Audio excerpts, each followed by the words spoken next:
Spin មានគូសញ្ញាភ្លោះជាប់ហេតុអ្វីនៅតែវ៉ាបើលោកអ្នកកំពុងតែបើកវ៉ាចែងលើ Spin សូមឈប់ជាបន្ទាន់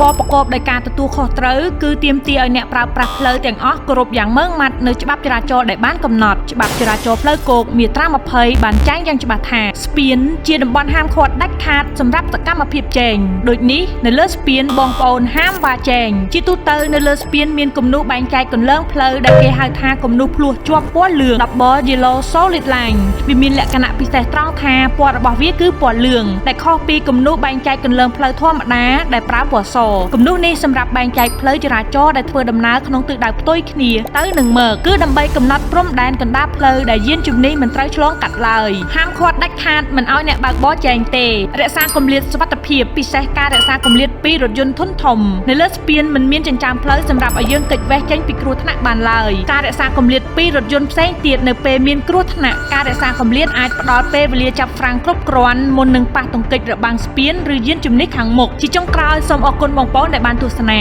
បើសិនបងប្អូនមិនទាន់បានធ្វើការ like ឬ follow page សូមបងប្អូនធ្វើការ like និង follow page ម្នាក់មួយផងដើម្បីជាកម្លាំងចិត្តសូមអរគុណ